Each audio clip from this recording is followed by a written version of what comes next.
आज का दौर जितना तेज है उतना ही उलझनों से भरा भी है। एक जमाना था जब शादी एक जीवन भर का बंधन होती थी, लेकिन आज तलाक की दरें बढ़ रही हैं। रिश्तों में ना प्यार बचा है ना सब्र, और अब तो हदें पार होने लगी हैं। कभी कोई महिला प्रेमी के साथ मिलकर अपने ही पति की हत्या कर देती है, तो कभी कोई पुरुष इस कदर टूट जाता है कि आत्महत्या कर बैठता है। आखिर ऐसा हो क्यों रहा है? क्या ये सिर्फ सामाजिक बदलाव है या इन घटनाओं के पीछे छुपे हैं कुछ गहरे ग्रहों के रहस्य? क्या राहु, केतु, शनि या मंगल जैसे ग्रह इंसान के सोचने, समझने और रिश्ते निभाने की शक्ति को प्रभावित करते हैं? तो इन्हीं तमाम सवालों के जवाब जानने के लिए हमारे साथ जुड़ रहे हैं जाने माने ज्योतिष आचार्य श्री संदीप पाठक जी। पाठक जी, हरिभूमि टीवी पर आपका स्वागत है। बहुत बहुत धन्यवाद। पाठक जी, आज का हमारा विषय रहने वाला है कि टूटते रिश्ते।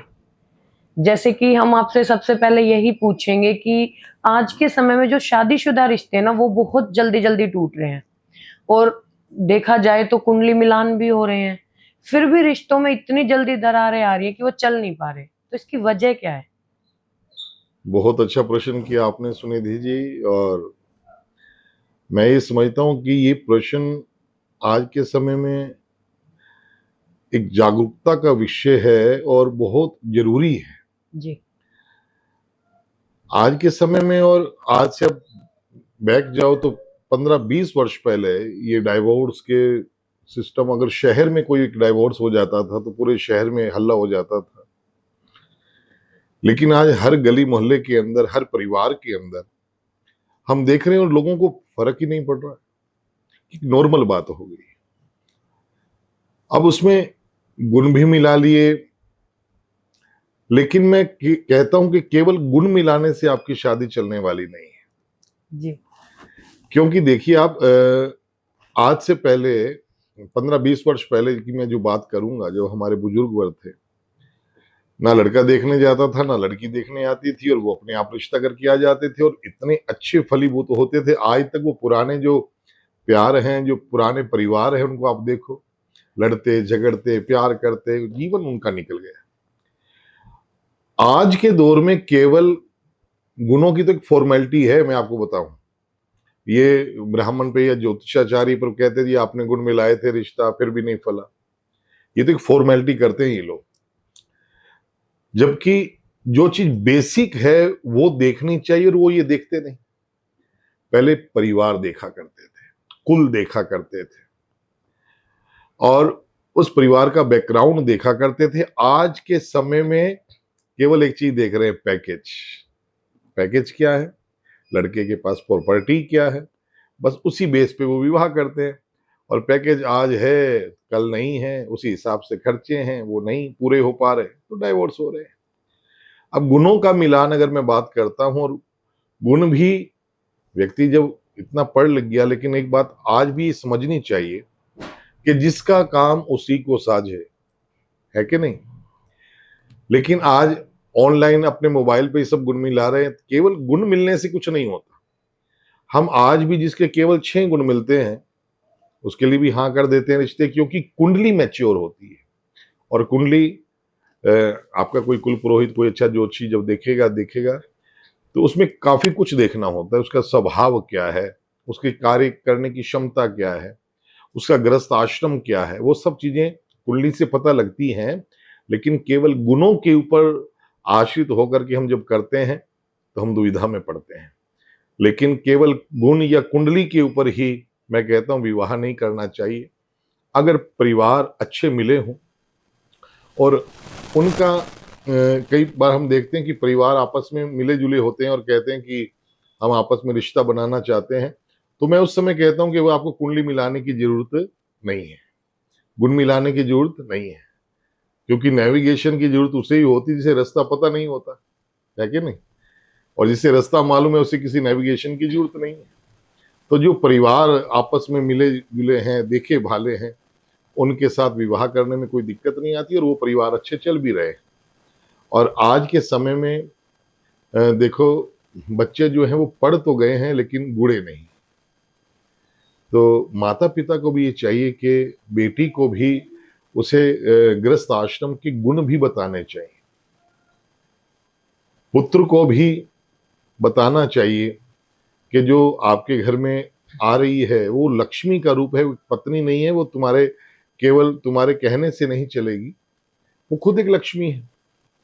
और जो लक्ष्मी है उसका तुम्हें आदर भी करना है। देखो, एक पैसा भी अगर है जिसको हम लक्ष्मी का रूप मानते, नीचे गिर जाता है तो हम उठा करके चूमते हैं, हृदय से लगाते हैं। और जो लक्ष्मी है और उसका अगर आप अनादर कर रहे हो, उसको आप अपवचन बोल रहे हो, तो कैसे टिकेगी? वो तो चली जाएगी। तो इसलिए पुत्रों को भी ज्ञान देने की जरूरत है और बेटियों को भी ज्ञान देने की जरूरत है कि जिस परिवार में आप जा रहे हो वो पूरा परिवार आपके अकॉर्डिंग नहीं बदलेगा, आपको ही उसमें जाके एडजस्ट होना पड़ेगा और सबको देखना पड़ेगा, सबकी माननी पड़ेगी। और जब मानोगे तो फिर आपका सम्मान होगा, आपके माता पिता का सम्मान होगा कि देखो कितनी अच्छे परिवार से ही बेटी आई है। हम देखते हैं आज कि कई परिवार में माता पिता समझा रहे हैं लेकिन वो बेटियां मानने को ही तैयार नहीं, कहती कि हम पढ़ी लिखी, हम अपने पांव पे खड़ा होना, पढ़े लिखे होने का मतलब ये नहीं है कि केवल अपनी ही चलानी है जी। क्योंकि गृहस्थी जो है वो कहते हैं एक ने कही दूजे ने मानी और नानक कहें कि दोनों ज्ञानी। ये गृहस्थाश्रम है।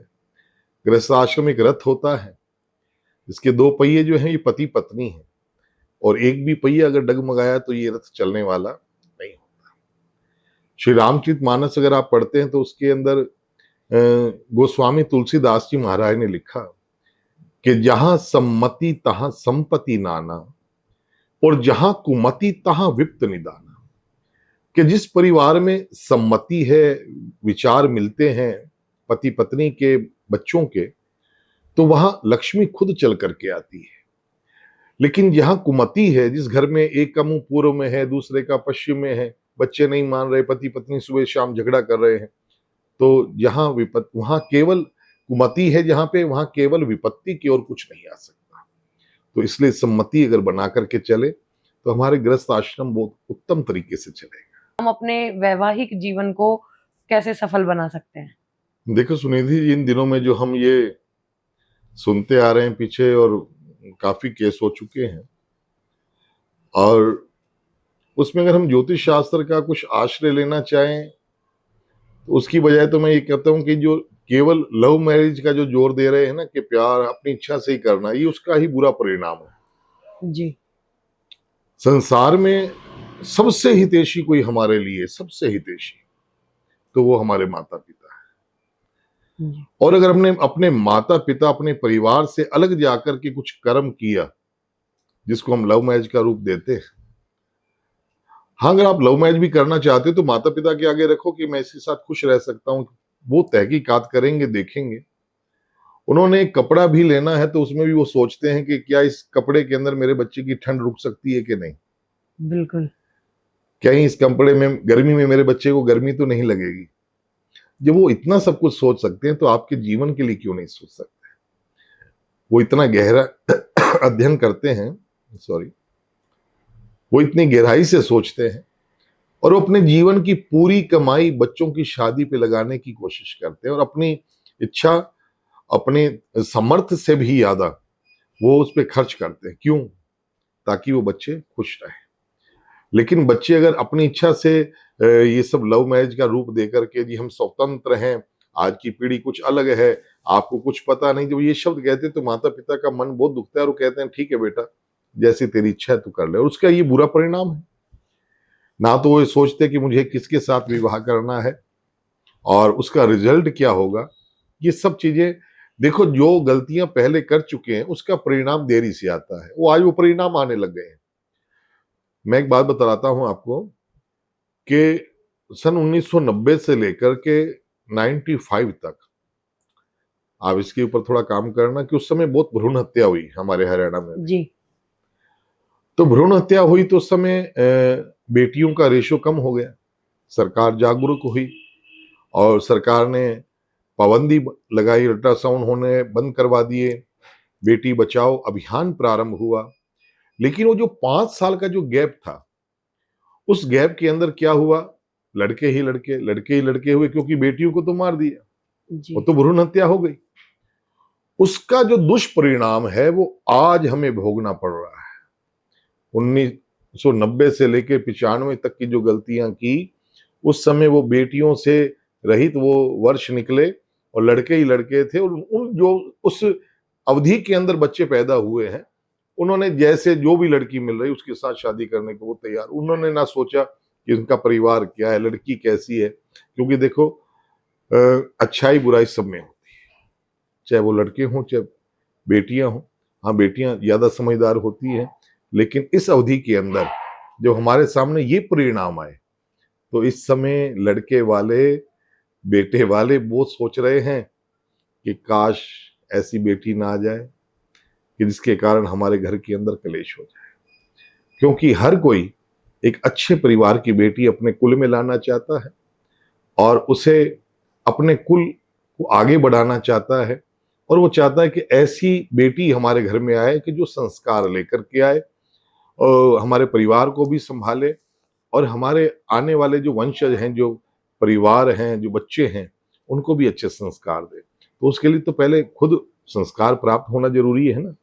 जो खुद ही जो कहे जी मैं, मेरा ऐसा कल्चर है, मैं ये करती हूँ, नाचती हूँ, कहा आप रीलें देख रहे हैं आजकल, वो सब कुछ देख करके शर्म आती है, ना चाहते हुए भी वो रीलें सोशल मीडिया में आगे आ जाती है। कोशिश करते हैं कि बच्चे ना देखें, हम ना देखें, तो उसका दुष्परिणाम तो हमें ही भोगना पड़ेगा।